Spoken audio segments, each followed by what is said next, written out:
Le groupement de la Gendarmerie nationale de la Sarthe organisait une opération portes ouvertes, permettant au public de découvrir les différents métiers exercés au sein de l'institution. À cette occasion, les visiteurs ont pu échanger avec les gendarmes, assister à des démonstrations et mieux comprendre les missions variées, allant de la sécurité routière aux enquêtes judiciaires, en passant par les interventions spécialisées. Une journée riche en découvertes, destinée à rapprocher la gendarmerie de la population.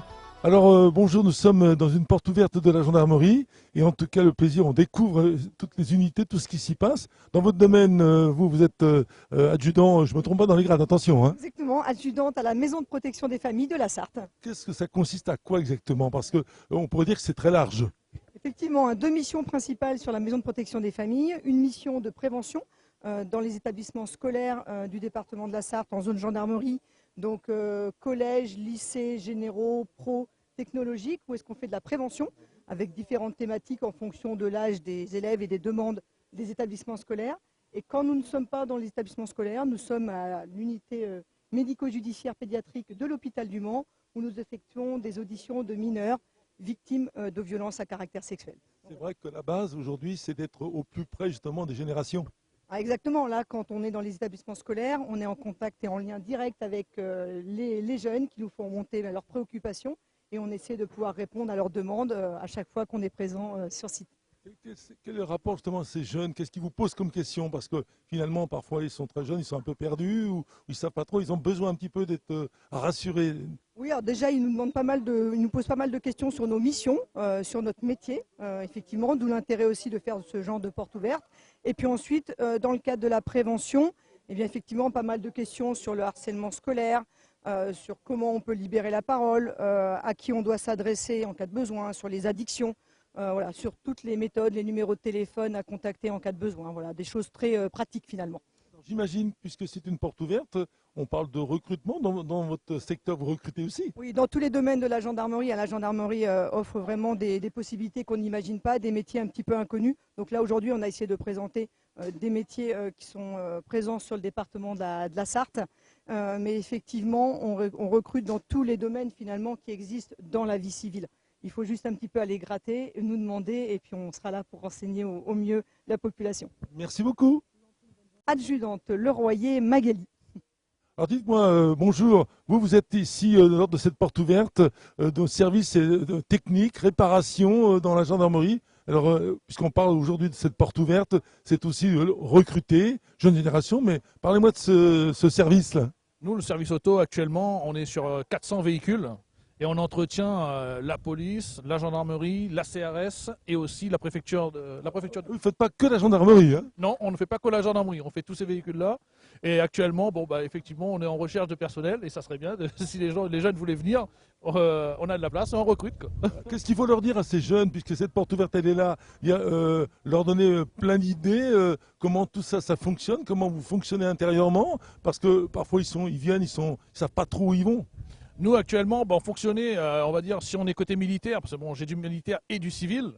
Côté militaire, effectivement, c'est intéressant parce que on va se retrouver avec du personnel en déplacement, etc. Et ce qui est intéressant, si les gens veulent bouger, et nous, de ce côté-là, c'est un truc où on peut avoir beaucoup de travail, etc. Mais c'est intéressant, quoi. Et après, du côté civil, on peut aussi recruter aussi en ce moment du côté civil. Et là, c'est pareil, c'est plus, on va dire, rester sur place, quoi. Il y a les deux possibilités, si je comprends. Possibilités, tout à fait, il y a les deux possibilités chez nous. Actuellement, on a les deux possibilités. Et effectivement, si les gens veulent venir, là, on est ouvert à toute candidature actuellement pour recruter, quoi. C'est quoi là, justement, dans le recrutement? Parce que candidature, mais souvent, il y a un âge quand même révolu, j'allais dire. 35 ans maximum. Et à côté de ça, il faut un diplôme en mécanique, c'est-à-dire un bac de mécanique pour rentrer chez nous. Et puis voilà, quoi. Finalement, on reste une éternité, j'allais dire, et on apprend énormément parce qu'en même temps, c'est formateur. Tout à fait. Actuellement, c'est formateur et on n'est pas seulement aussi sur la métropole, parce que moi-même, je viens de La Réunion. Regardez où je suis actuellement aujourd'hui. Vous êtes bien. Donc effectivement, c'est une très bonne chose aussi. Ça permet de voir un peu le pays, on va dire, et tout ça dans des bonnes conditions, dans le travail, et puis voilà, quoi. Écoutez, on a envie de faire de la mécanique. Merci beaucoup. Alors, votre nom, prénom et votre grade, s'il y a un grade. Oui, l'adjudant-chef Rougemont. Et mon grade, c'est adjudant-chef. Merci beaucoup, adjudant-chef. Bonjour, comment tu t'appelles? Giovanni. Alors, Giovanni, dis donc, je vois que tu es équipé pour devenir un jour gendarme. Raconte-moi, qu'est-ce qui te plaît? c'est quoi qui te plaît dans la gendarmerie? Regarde la caméra. Les voitures, les motos. Casque Le casque, Ouais, le d'accord. casque. et les voitures et motos. Et les motos également, ouais. Donc un jour, peut-être tu seras un gendarme. Ouais, mais t'as encore. T'as déjà une tata et un tonton gendarme. Il y a déjà du monde dans la Voilà. famille, c'est bien. Bon. On va mettre le casque pour voir, parce qu'avec le casque, tu impressionnes. Hein. Merci.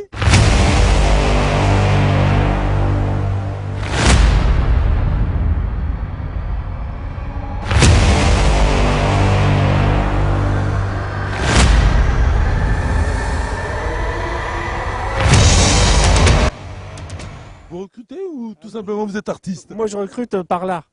Donc, c'est-à-dire que depuis le 25 août, je suis peintre des armées gendarmerie. On ne savait pas que ça existait, alors formidable. Voilà, on fait partie, on est 10 en France. Et voilà, donc Pas plus. Hein. pas plus en gendarmerie, on n'est pas plus. Mais voilà. Donc moi, mon travail, c'est de réaliser des tableaux qui mettent en valeur la gendarmerie. Très bien, en tout cas, on voit ce magnifique tableau, si je puis dire. C'est coloré. Oui, c'est coloré, voilà. Qu'est-ce que vous n'avez pas encore fait dans le domaine de tout ça? Parce que je pense qu'il y a la matière. Bah, j'ai pas encore vu sur les sinos, sur les chiens. Ah, ça va venir alors. Ça va venir, ouais. La gendarmerie maritime, j'ai pas encore fait non plus, donc voilà. Mais il y a du travail. Bon, il y a du travail, j'imagine. Alors on postule, il y a un concours et il y a un jury qui se réunit. Et donc après, on est nommé par le ministre des Armées. Ah oui, c'est le ministre qui nomme. C'est le ministre des Armées qui nous nomme pour 3 ans. 3 ans et Après, on repostule pour 3 ans. Et encore 3 ans, et au bout de 9 ans, on devient titulaire. c'est pas vitam aeternam, j'avais dit. Après, si, au bout de 9 ans, après, mais bon, il faut quand même postuler 3 fois. En tout cas, dis donc, quand on regarde, on peut tourner, c'est magnifique. Hein, dites donc, moi je dirais un artiste dans le style, vraiment très très bien. Merci. Il faut continuer. Hein. Moi, je continue. Très bien. Merci. Votre nom Alors, moi, c'est Lefebvre Sébastien. Et donc, je suis au GGD, au groupement de gendarmerie du 28. Mais sinon, je travaille pour toute la France. Tu as déjà vu des camarades à toi qui sont justement alcoolisés, fortement alcoolisés. Qu'est-ce qui va se passer en général? Ils sont soit fatigués, ou soit justement ils vont avoir tendance à avoir un excès de confiance, à être un peu désinhibés justement. Bah, c'est ce qui va se provoquer en fait avec la personne qui va se dire bah non mais t'inquiète, j'ai bu mais je me sens bien, il n'y a pas de souci. Il va prendre le volant, il n'a pas le même regard déjà extérieur.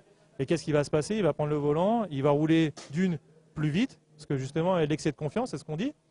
Et ce qui va provoquer justement sortie de trajectoire avec des dommages collatéraux, comme la petite Emma qui était sur le bas-côté, qui n'a rien demandé, qui rentrait à l'école, ou les parents, ou les grands-parents qui sont sur le trottoir.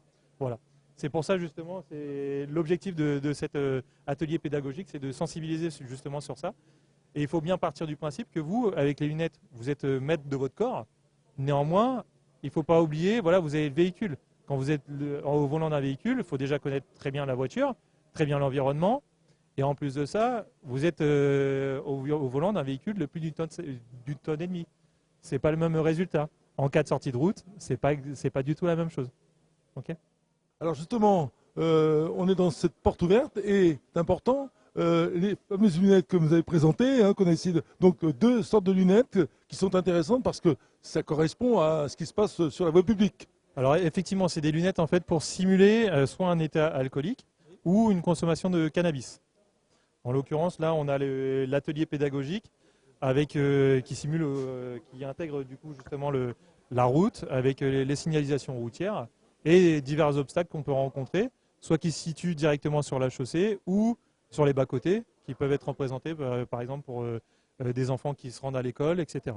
C'est important, prévention aujourd'hui oblige parce que voilà, ce sont deux choses qui existent quand même beaucoup, donc il faut être là pour sensibiliser un petit peu dans cette porte ouverte. C'est un petit peu aussi le but de cette ouverture.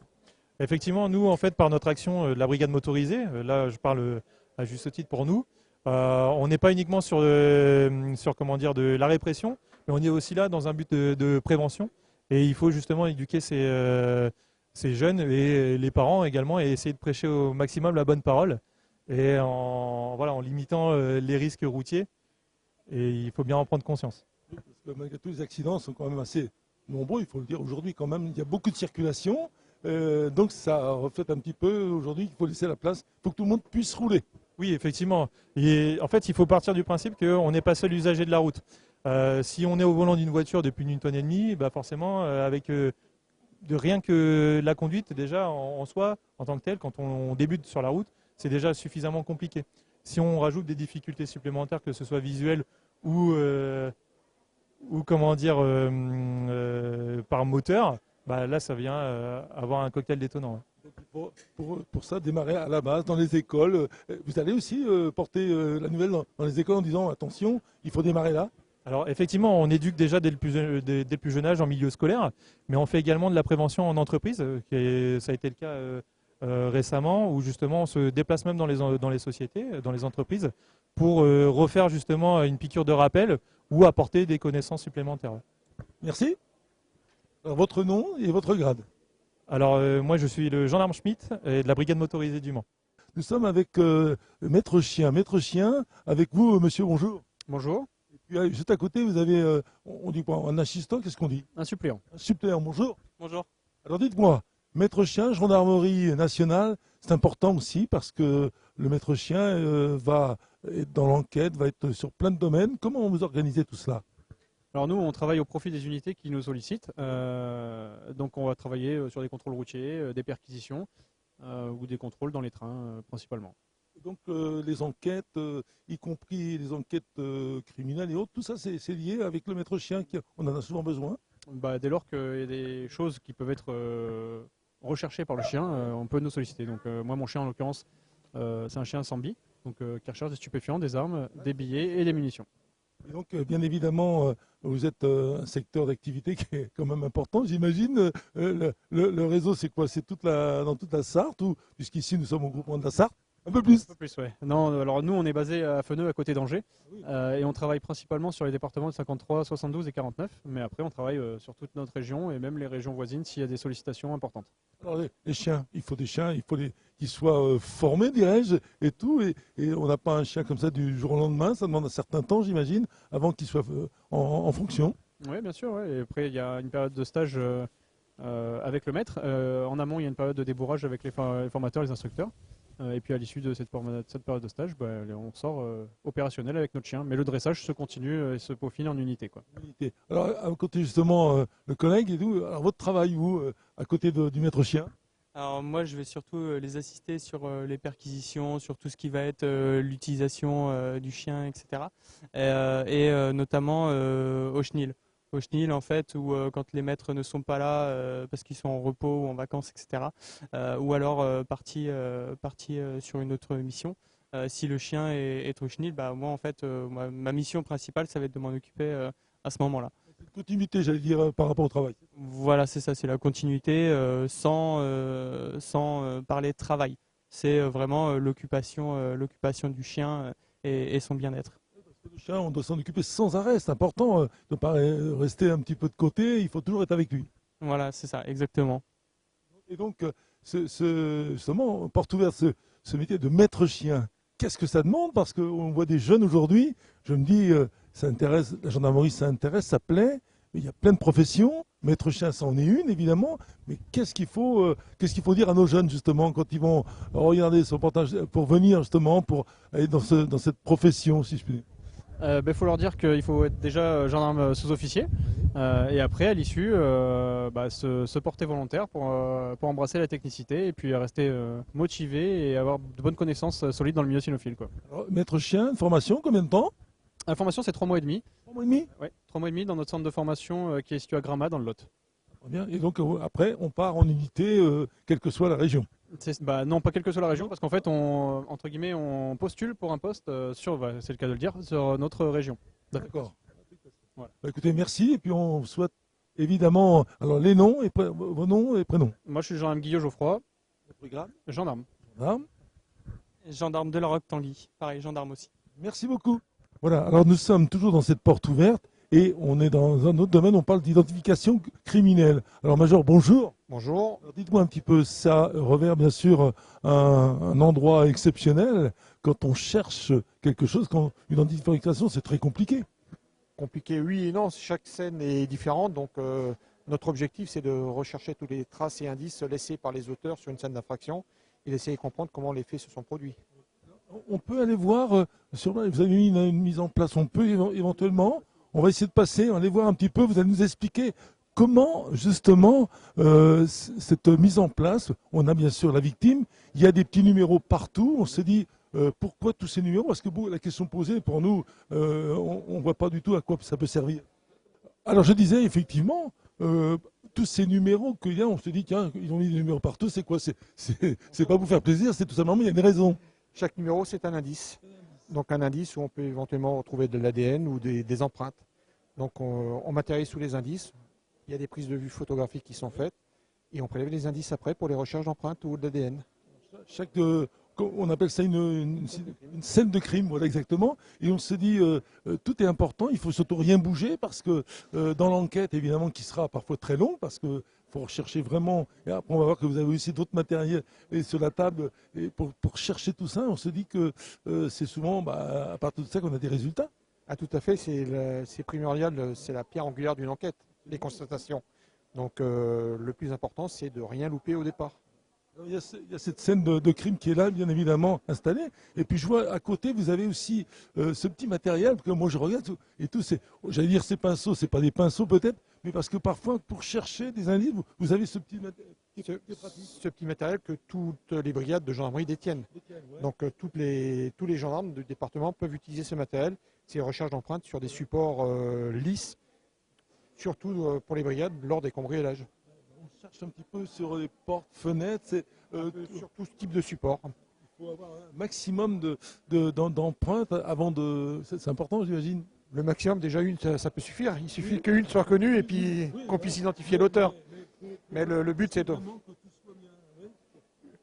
rechercher le maximum d'empreintes et puis après consulter le fichier. Vous voulez une démonstration?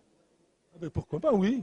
Si c'est un support noir, on mettra de la poudre blanche, bien évidemment. Hein, et donc, et là, voilà, c'est un petit peu, j'allais pas dire un tour de magie, mais c'est tout simplement que c'est tellement important.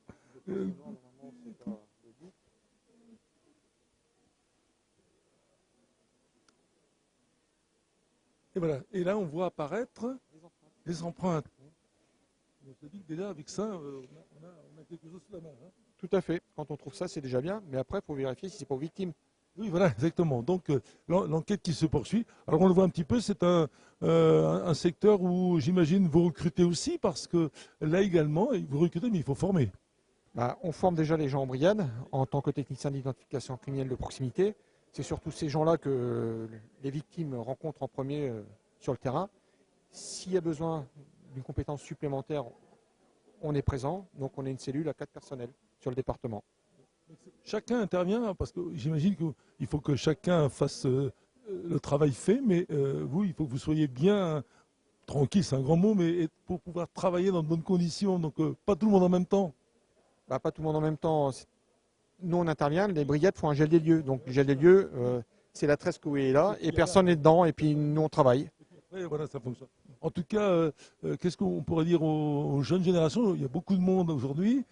Écoutez, dans notre service, c'est bien. Tous les services sont bien. Ils sont tous bien, mais peut-être dans le vôtre, vous voulez davantage avoir, pourquoi pas, après tout? Nous, on recrute quand il y a des départs, donc il n'y a pas de problème. Mais pour venir en tant que technicien d'identification criminelle, il faut déjà être passé par la brigade. Il faut être OPJ. Police judiciaire, tout à fait, oui. Et puis être volontaire pour faire cette technicité-là. Donc après, c'est une autre formation.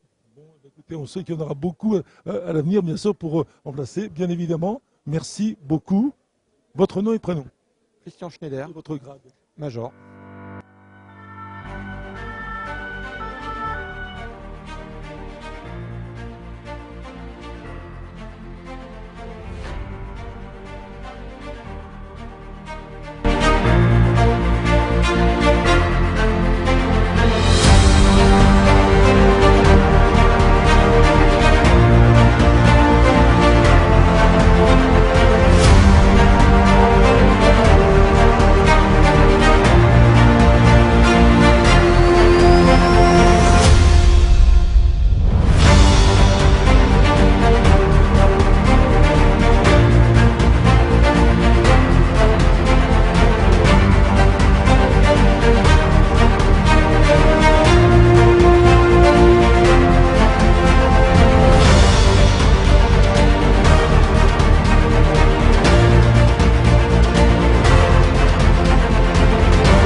Alors, mon commandant, on vient de vivre une intervention à l'instant, assez je dirais, musclée, mais expliquez-nous.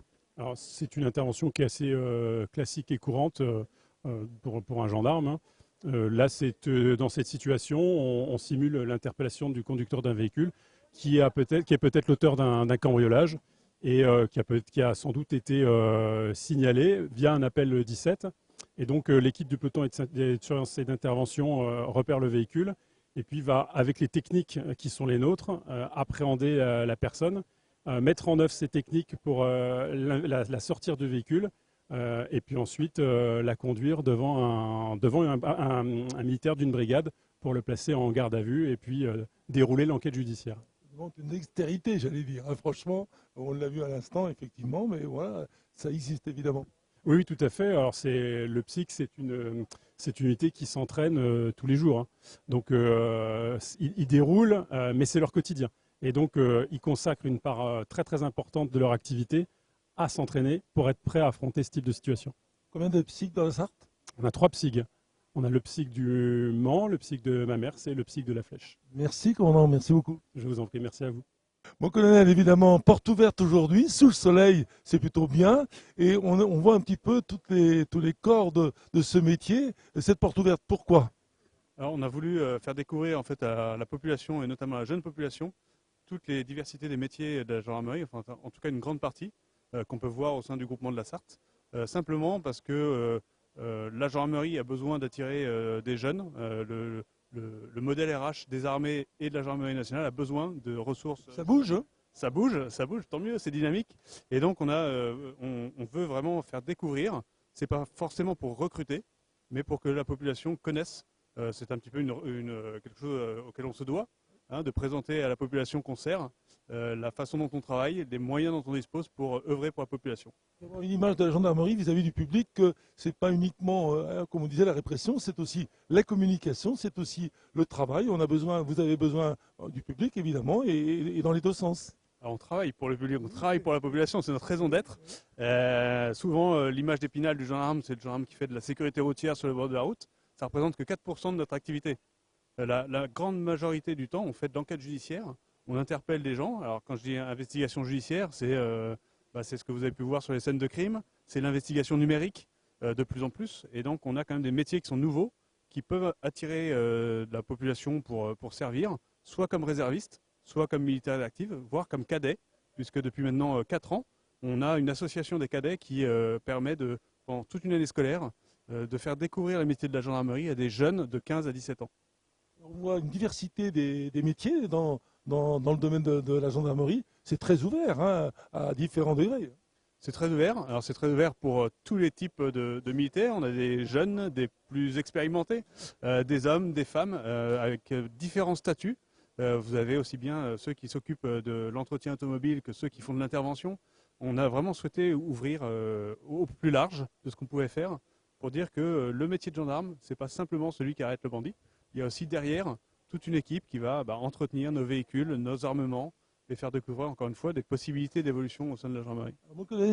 On le disait quand on est passé dans différents métiers, il faut aller très très jeune, voire dans les écoles. C'est peut-être la base justement pour donner un petit peu la sensibilité, puis plus tard évidemment le recrutement. C'est important, l'école est fédérateur. Alors oui, il faut trouver le bon curseur. Quand on va trop tôt dans les écoles, les élèves ne se rendent pas encore compte, ne savent pas vraiment ce qu'ils veulent faire, mais ça permet de distiller des petits messages. Et puis plus tard, on voit que certains, en grandissant, reviennent nous voir, signent des contrats jeunes, ou pas d'ailleurs. Il y en a qui s'engagent à 30 ans chez nous, donc on est vraiment, il n'y a pas de modèle type. Hein, mais effectivement, il faut qu'on fasse toujours cet effort d'aller au-devant de la population. Encore une fois, pas que pour recruter, mais pour dire ce qu'on fait, puisqu'on est quand même financé par la population. Notre cœur de métier, c'est pour la population, et donc il faut aussi qu'on leur montre ce qu'on fait, comment on le fait, avec quels moyens on le fait. On peut rester combien de temps dans la gendarmerie, suivant la profession, suivant ce que l'on fait? On a un temps révolu ou tout simplement on peut un peu plus? Alors, on ne peut pas rester jusqu'à 80 ans, mais on peut faire encore une fois toute une carrière. Je vais vous prendre mon exemple personnel. Je me suis engagé à 18 ans comme jeune gendarme adjoint, donc comme militaire du rang. Démonté un petit peu. D'abord militaire du rang, puis sous-officier, puis officier. Maintenant je suis colonel, il me reste encore 15 ans à faire. Donc vous voyez qu'on peut faire des parcours très complet avec un bagage académique très varié. On a des jeunes qui s'engagent juste avec le bac, d'autres sans le bac, d'autres avec un bac plus 5. Et tout ça fait qu'on a une structure qui est quand même assez cohérente. Mon collègue, département de la Sarthe, groupement département de gendarmerie, combien de personnel? Alors le groupement départemental de la Sarthe, c'est en théorie 640 militaires. On est à peu près à 617 militaires actuellement, sachant que le plein emploi est irréalisable pour des questions techniques et de mobilité. Mais on a en gros 620 militaires qui servent tous les jours pour le département. C'est où on peut encore recruter, si je puis dire? Alors idéalement, on voudrait toujours en avoir plus. Actuellement, avec les 600 militaires, on tient le terrain de la Sarthe. On a de quoi fonctionner. Ce qu'il faut, c'est arriver à avoir le bon ratio d'encadrement par rapport aux jeunes militaires. Mais actuellement, on est sur une structure qui fonctionne. Alors, une question sportive. Les 24 heures du Mans, ici, c'est exceptionnel. J'imagine que là, vous avez un plan de situation important chaque année pour ces 24 heures du Mans. Alors effectivement, dans la Sarthe, les épreuves sportives, les épreuves mécaniques ont une grande part. Et donc on a, avec nos camarades de la police, des dispositifs qui sont réétudiés chaque année. Et bien évidemment, le groupement sera présent sur les grandes manifestations, notamment les 24 heures auto et le Mans classique qui se passe aussi sur la voie publique, qui est privatisée pour l'occasion. Et donc on a environ 150 militaires qui sont spécifiquement dédiés à la sécurisation de cette épreuve. Alors évidemment, dans ce métier de la gendarmerie, il y a les gendarmes en action et puis il y a la réserve, comme on dit, les réservistes. Exactement. Après, au-delà des 620 militaires qui servent le département, on a aussi des gens qui servent sous contrat de réservistes. Donc soit d'anciens militaires qui continuent à servir ponctuellement, soit des jeunes des jeunes et moins jeunes, qui sont des actifs, des étudiants, qui viennent gonfler les rangs de la réserve. Et donc on a dans la Sarthe environ 300 militaires de réserve qui viennent nous épauler sur les grandes manifestations. Votre nom et prénom, c'est pour le montage. Je suis le colonel Nicolas Braque. Alors nous sommes toujours dans cette porte ouverte et on parle évidemment dans cette belle journée sous le soleil ici au Mans. Eh bien la gendarmerie c'est plein de services, c'est plein de métiers. Et en l'occurrence ici nous sommes avec une autre entité. Présentez-moi un petit peu ce que vous faites d'abord. Alors nous sommes les gendarmes mobiles de Mamers. De Mamers, voilà exactement. L'escadron 16-3. On fait beaucoup de déplacements en métropole et en outre-mer pour du maintien de l'ordre, pour de la sécurité publique, pour du rétablissement de l'ordre aussi quelquefois. Alors dites-moi un petit peu, vous déplacez un petit peu partout, je vois un petit peu le matériel conséquent. Tout ce matériel évidemment que vous devez porter, il y a tout le monde, les casques, enfin vous allez nous présenter un petit peu tout ce matériel en quelques secondes. Bien sûr, alors tout ce matériel ça fait environ une vingtaine de kilos quand on prend vraiment tout. On a le gilet pare-balles, alors j'en ai pas sur la table, et on a le casque, on a tout ce qui est Protecop pour protéger les membres, le masque à gaz au besoin si on utilise notre lance-grenade. On a les bâtons, les boucliers, les grenades. Et voilà. Un équipement total pour, bien sûr, quand vous allez sur des manifestations, bien évidemment, et bien d'autres. Hein. C'est ça, il faut vraiment être équipé pour se protéger de tout danger. Alors qu'est-ce que ça demande justement dans votre unité? On y rentre quand? On y est combien de temps? On va partout? C'est une unité qui aussi passionne, j'imagine, plein de gens? Alors il faut être d'abord sous-officier pour pouvoir entrer en gendarmerie mobile. Il faut passer le concours de sous-officier, faire l'école de 7 ou 9 mois et ensuite, en fonction du classement, choisir la gendarmerie mobile. Et ensuite on est envoyé muté en escadron. Combien d'escadrons dans la Sarthe? Il n'y en a qu'un seul, non? Dans la Sarthe, il n'y en a qu'un seul, oui. Mamers, hein? C'est ça. En France, j'imagine, il y en a beaucoup. Il y en a beaucoup. Très bien. En tout cas, donnez l'idée aux jeunes de venir voir un petit peu ce que vous faites, expliquer, c'est le but de cette porte ouverte également. C'est ça, c'est le but, leur permettre de découvrir ce qu'on fait parce que c'est pas vraiment connu. Ils connaissent plutôt la mobile ou la gendarmerie, les brigades ou les PSIG. Et c'est vrai que ça leur plaît apparemment. Écoutez, merci. Merci à vous. Votre nom et prénom, c'est pour le montage. Alors, c'est Mathéo Saméline. Merci beaucoup. Votre grade? Mon grade, c'est gendarme. Gendarme. Et là, on est avec le PSIC, c'est bien ça, monsieur? Tout à fait, donc le peloton de surveillance et d'intervention de la gendarmerie. Alors, vous êtes très sollicité, j'imagine. Alors nous, c'est vrai comment on a pas mal de travail hein, là-dessus. Là-dessus, on a ce qu'il faut pour bien travailler. Comment est composée justement cette unité du PSIG? Souvent, tout le monde regarde, on ne sait pas trop. Alors nous, voilà, on est une vingtaine à l'effectif hein, et on vient principalement renforcer les unités territoriales sur le département de la Sarthe et notamment sur la compagnie du Mans.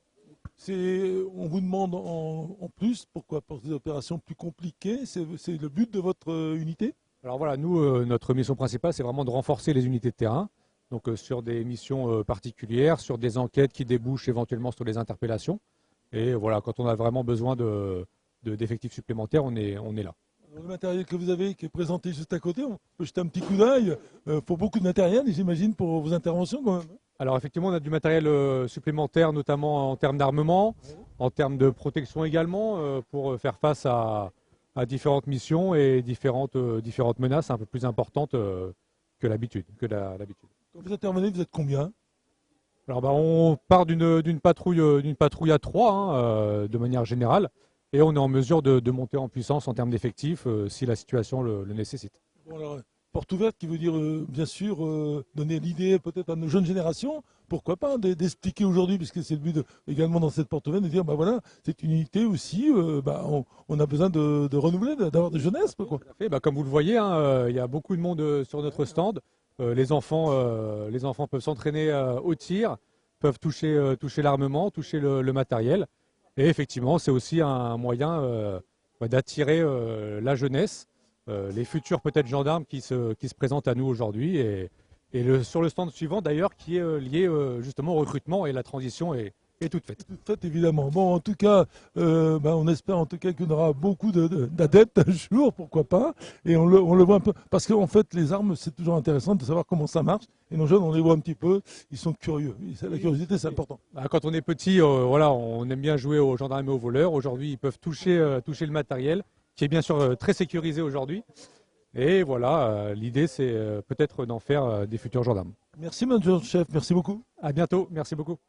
Alors, nous sommes toujours dans cette porte ouverte, mais il fallait bien parler aussi des moyens de communication, c'est-à-dire la radio. En gendarmerie, il faut des moyens de radio et des moyens très importants. De communication, oui, effectivement. Et notre service, le SRTA, est le seul service du ministère de l'Intérieur à faire l'entretien, le dépannage et surtout le montage des réseaux radio au profit de la police et de la gendarmerie. Vous avez un réseau de radio très important, notamment sur le département de la Sarthe, puisque nous sommes à la Sarthe, évidemment, très important, avec des nouvelles technologies, et vous, en même temps, vous faites l'entretien, vous supervisez tout. On supervise non seulement celui de la Sarthe, mais on supervise techniquement la plupart des réseaux radio qui sont en France. Seul et unique, vous le disiez, au Mans. Le service du SRTA est le seul au sein du ministère de l'Intérieur à faire ce métier, c'est-à-dire qu'on fait à la fois le dépannage de la radio, le montage des antennes et surtout la qualité des réseaux, c'est-à-dire qu'on garantit que nos camarades puissent communiquer sur les réseaux. C'est un matériel qui évolue sans cesse parce que voilà, il faut évoluer. Les moyens de radio aujourd'hui, on a toujours peur d'être doublés, on a toujours peur qu'on soit écouté. Il faut que vous soyez écouté. Effectivement, il faut que tout ça, ça soit très secret.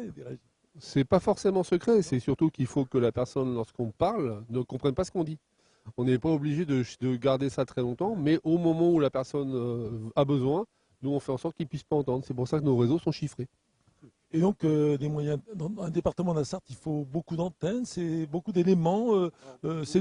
Beaucoup d'antennes, non. Vous avez une antenne par brigade, vous avez aussi des relais. Derrière nous, vous en avez un. Et ces relais permettent de communiquer. Je ne vous dirai pas où ils sont et combien il y en a, mais il en faut entre 5 et 10 par département. Donc toute une technique, des équipes évidemment pour derrière tout ça, parce que bon, ça ne marche pas tout seul. Tout à fait. Ici, le SRTA, c'est 140 personnels. C'est des gendarmes, ce sont des civils. On a à peu près tous les statuts de la fonction publique qui sont complémentaires. Et c'est aussi un système logistique qui permet d'envoyer tous les matériels dont nos camarades ont besoin sur le terrain. Justement, une porte ouverte, c'est pour expliquer au public, qu'ils soient des gens qui sont peut-être un train de la famille ou peut-être de l'extérieur. Qu'est-ce qu'on peut dire aux jeunes? Venez dans cette discipline, si je puis dire, parce que la communication en matière, ça peut intéresser nos jeunes générations. Une porte ouverte, pour nous, c'est l'occasion de montrer qu'il y a différents métiers en gendarmerie, dont le métier des systèmes d'information, qui regroupe à la fois des informaticiens, qui regroupe des gens qui font dans la radio, qui regroupe des monteurs d'antennes. C'est tout un métier, une vraie spécialité au sein de la gendarmerie, au service des gendarmes. On a moyen de recruter, on a moyen de faire venir de jeunes garçons et filles également. Il n'y a pas de... Peu importe, hein, on est d'accord. Ah, tout à fait, c'est un concours.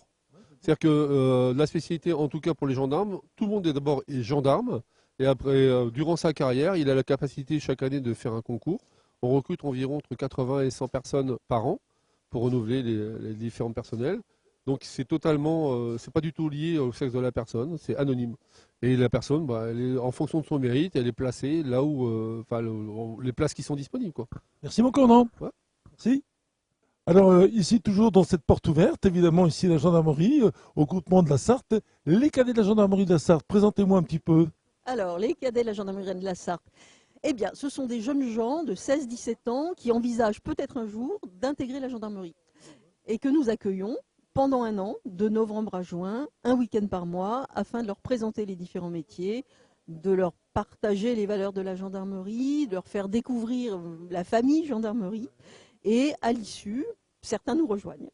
Donc, chaque fois, il y a beaucoup de jeunes qui s'intéressent, effectivement. Ah oui, oui, tout à fait. On n'a aucun mal à recruter. Selon les années, on a entre je dirais 40 et 60 candidats pour 30 places.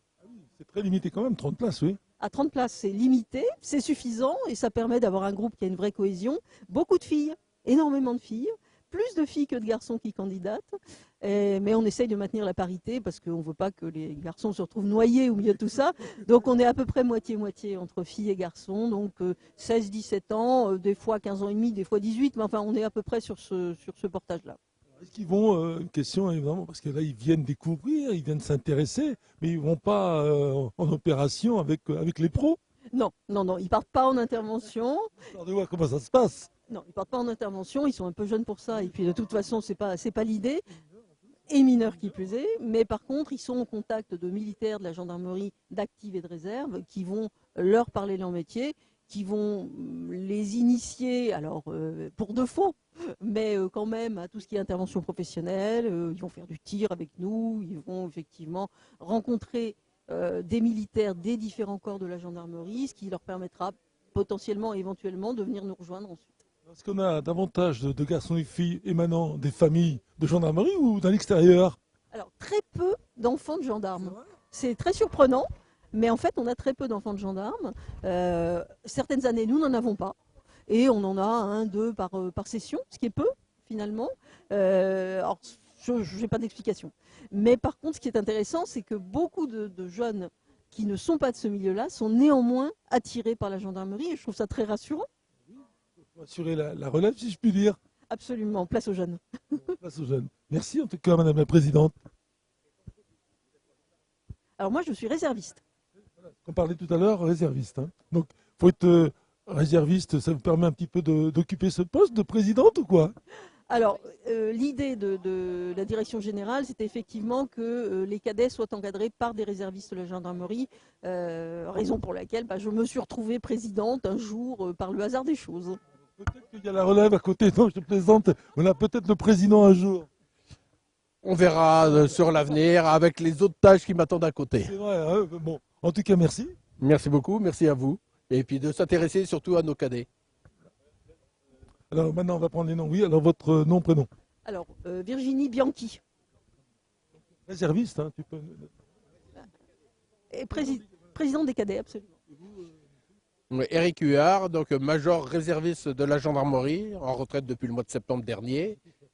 Exactement, et je suis secrétaire de l'association des cadets.